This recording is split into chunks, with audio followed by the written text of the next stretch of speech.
Hey everyone, my name is Matt. Welcome to my backyard. Today is March 28th and this is my weekly shop update. So out here on the mill, I am milling up this weird piece of white oak. This is one of the goofiest logs I have. It has limbs coming out of everywhere, which makes it really difficult to move around. Getting it onto the mill was an interesting experience in itself, and then once I had it on the mill, I had to roll it, or I wanted to roll it 90 degrees to get the largest limb parallel with the cut to expose most crotch figure. So I've been kind of moving and wrestling this thing around for a while, and I finally got 2 cuts off of here, and I'm super excited because there is some really cool stuff, and I'm only 2 cuts in. I really can't wait to see what it starts looking like when we get 2 to 3 slabs further in, and it really starts to get interesting. There's gonna be a lot of crotch figure in this, and pretty excited about that. So this log here, down here right now, the cut width is 34 inches, 86 centimeters.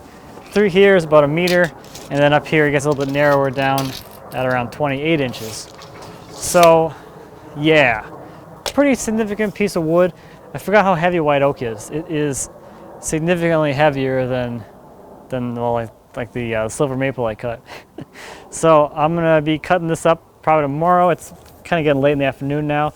So I'm gonna call it good on this for now. But the other really big thing that's not that exciting for you guys, but I'm super excited about it out here, is I got rid of the entire pile of offcuts that I've been making as I went through, well, pretty much as I went through all the smaller logs.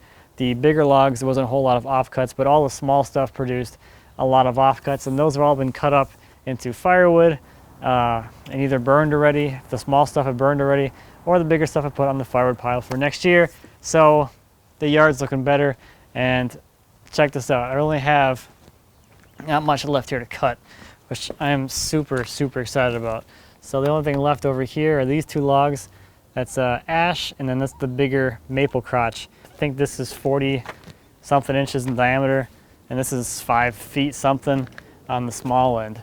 So this is going to be a really cool thing to cut, which will likely be the last thing I cut.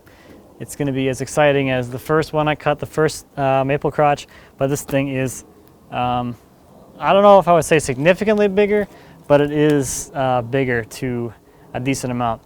Probably the craziest thing about both of the crotch sections I have here is that these are not the base or anywhere near the base of the tree. So you can imagine how big of a tree these things came out of. The diameter of that log, which I did not get, was 6.5 feet in diameter. So when you're standing next to a log that big, at least for me, that's a foot higher than I am tall. So it's, it's like that. It's pretty breathtaking to stand next to. But yeah, that was just too big to move. So I was able to make a little bit of progress on the bed project this week as well. I got the joinery for the rails all set. Before we talk about that, a few people had a question on the joinery on the headboard from the video this week. And it was, why did I split the tenons up into 3 different tenons instead of doing 1 long tenon? And the answer isn't really in the tenons, it's in the mortise. If you were to just plow 1 large mortise all the way through here, you would have these 2 sides that were just kind of dangling out in space, and any kind of loading in this direction here would force these walls to flex in and out. So by leaving some material between the tenons like that, that connects the 2 sides, 2 walls of the mortises, and just helps to strengthen that joint. That might not be super critical here because there's a lot of meat here still. It's not that wide of a mortise, but on something really wide like a breadboard end where you have a mortise that's at least 36 inches long, that's a lot of room for those walls to be apart from each other, and they can just basically be doing this in there. So by having that material in there, it kind of locks them together. They can't pull apart. You have a stronger joint. So the ends of the rails receive a stub tenon, and that tenon fits into a small mortise in the posts. And the tenon's purpose is just to keep everything aligned. It keeps the rails oriented in this direction, and it keeps them from going anywhere weird or doing anything crazy.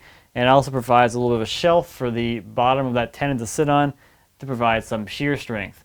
Now all of the, I guess the strength of the bed pulling the rails together is going to be done with some hardware. I'll be attaching a block to the back side of the rail. I got some block. A little bit of offcut here. I'll attach a block to the back side of the rail like that, flush up with the shoulder. I'll drill some holes in here and run some bolts through there, and those bolts will tap into holes there in the posts, and that's what's going to hold the whole bed together. That's going to provide the hold together strength. The tenons are going to provide the shear strength, or I guess the bolts will still provide shear strength, but you have some wood in there doing some shear strength stuff as well. So that's the bed. Coming along, really trucking, almost done. So let's take a look at some viewer projects. First this week is a bassinet by Ben. Ben built this bassinet based off of the one that I built, and this was his first mortise and tenon project. That's pretty awesome with all those angled mortise and tenons. And he is thrilled with the way it turned out. Ben is also expecting a baby any day now, so early congratulations to you, Ben. Next are a set of pendant lights by James. These are made from leftovers from other projects. He used curly soft maple, walnut, white oak, and mahogany. He used box joints to join them together, and he says he really likes how the sides come together with a different species of wood. Next is a crib by Evan. Evan is a 17-year-old woodworker, and he built this crib for his aunt and uncle who are having a baby boy. The crib is convertible. It changes from a crib to a toddler bed and then to a twin bed, and it's made from curly maple and walnut. And Evan also made a matching dresser for them. Last this week is a sofa table by Jim. This was a commissioned piece, and the client wanted to finish at 100 inches long to replace an existing homemade table that was that length, and they didn't want a stretcher underneath. They also wanted him to stain it to match the wood tones in the room, so he worked off pictures and found a stain combination that matched.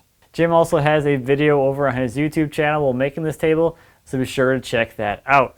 So I think that's all I have for this week. Thank you as always for watching. I greatly appreciate it. If you have any questions or comments about anything I talked about today or anything here in my shop, please feel free to leave me a comment. As always, I'll be happy to answer any questions you might have. And until next time, happy woodworking.